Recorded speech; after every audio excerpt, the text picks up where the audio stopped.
Sometimes the most important UAP stories do not begin with a light in the sky. They begin with a sentence, a claim made in public, under oath, in a room full of cameras, and then they refuse to go away. This is one of those stories.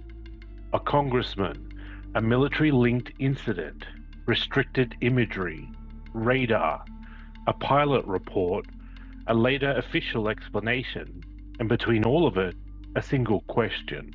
What was really seen at Eglin? Welcome back to UFO to UAP, the Disclosure Report.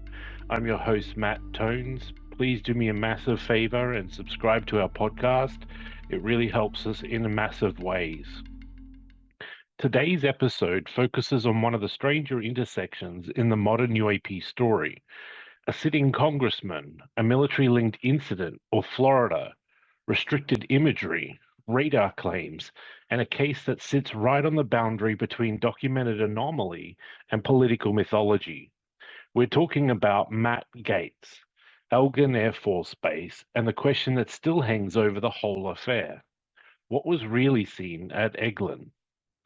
The reason this case matters is not because Gaetz is the perfect messenger. He is not.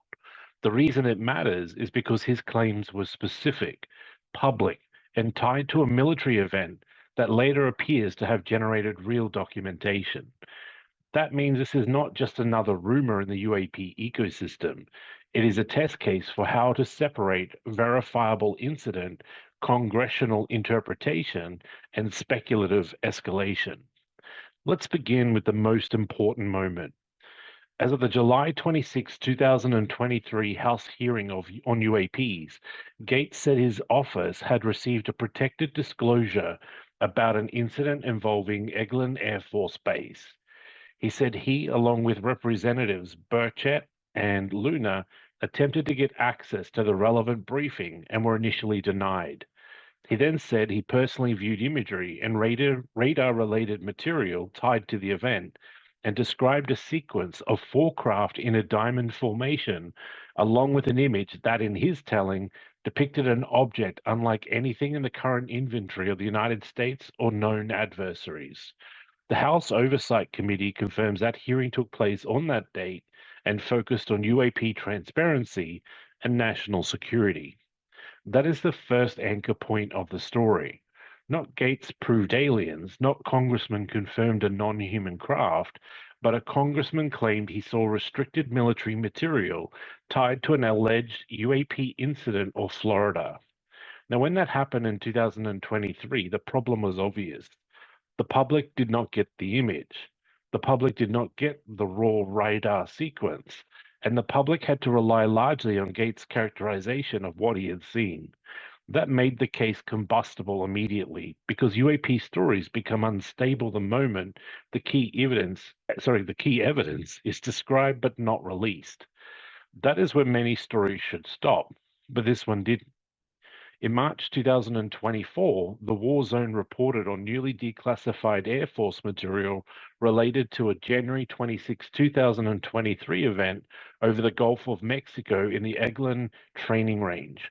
According to that reporting, a military pilot reported 4 potential UAP, one of which was described in a drawing and summary as capsule-like, with comparisons made to an Apollo spacecraft shape. The report indicated that incident involved visual, infrared, electro-optical, and radar-related elements, which is significant because it means the case was not purely hearsay. There was a real military report event behind it. That is the second anchor point. Gaetz was not speaking into a total vacuum. There really was an incident. There really was a pilot report. There really was enough substance for the event to enter official case resolution channels. But now comes the crucial turn in the story. In April 2024, AARO released its case resolution on the Eglin incident and concluded the objects were very likely a lighter-than-air object, such as a large commercial lighting balloon.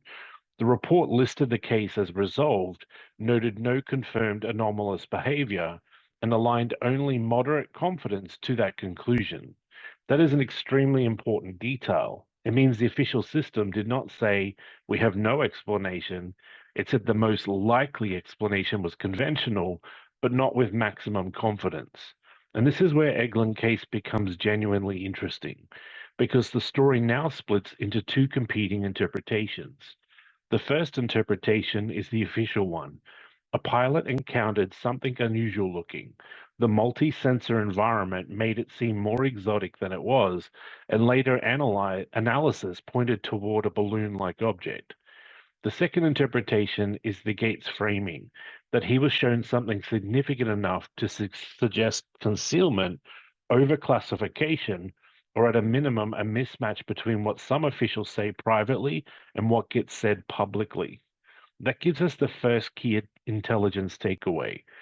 The Eglin case is real, but the strongest publicly available record does not currently support Gaetz' most dramatic implication.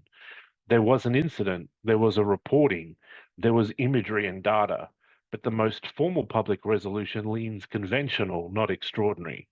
Now let's get more precise about what remains missing. The most important public gap is still the one Gaetz emphasized in 2023. The imagery itself and the fuller sensor record that would let independent analysts compare what he described with what AARO later concluded. The war zone reporting made this gap explicit. Without the underlying imagery and additional data, it is difficult to independently judge the pilot's sighting and Gaetz's framing of it. In other words, the public is still being asked to choose between narrative layers without being given the central visual evidence. That matters because this is how UAP mythology forms. First, a real event occurs. Second, access to the best evidence is restricted.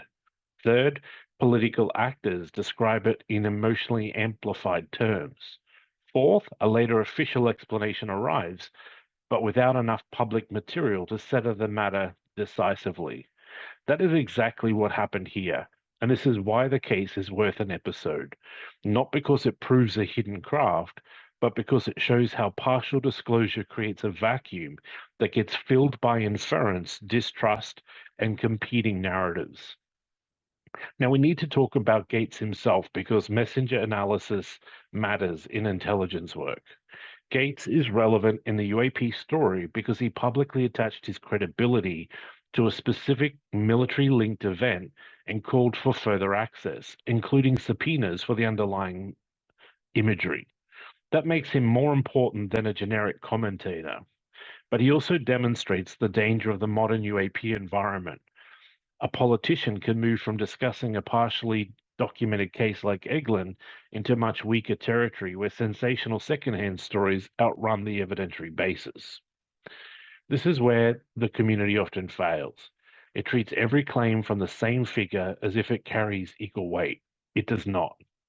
Gaetz's Eglin claim has some later documentary support because a military incident and case file clearly existed. His broader, more sensational claim in other contexts do not inherit credibility just because the Eglin case turned out to be based on a real report. This is one of the most important analytical disciplines in the entire UAP field. Separate case credibility from speaker mythology. That gives us the second intelligence takeaway. A partially validated incident does not validate the whole world view of the person describing it. Now let's return to Eglin itself. Why does this base keep pulling people back into the story? Because Eglin is not just any location. It is one of the most important testing and training environments in the US military system. When an incident occurs in or around that kind of airspace, every unknown becomes more consequential. It is not simply a strange object in the sky, it is a possible airspace problem inside a high-value defense environment. That alone explains why the event could generate whistleblower attention, congressional interest, and later official case review. And that may be the deepest point of the episode. The Eglin case does not need to prove something exotic to matter. It already matters because it shows us the exact stress point where the modern UAP issue lives. Military witnesses report something strange. Lawmakers suspect overclassification.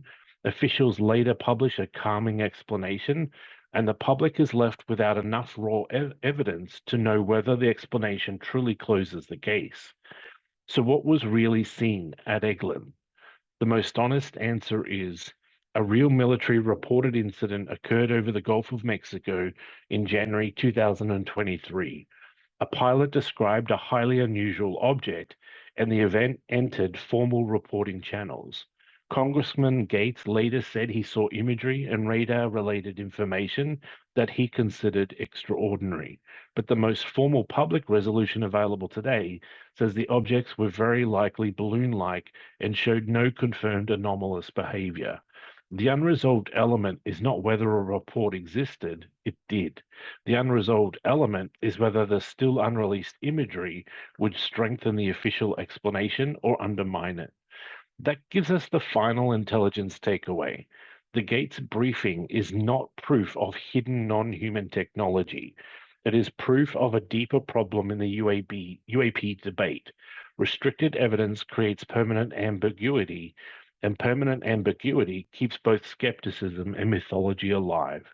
This has been UFO to UAP, the Disclosure Report. I'm Matt Tones. Thank you for listening.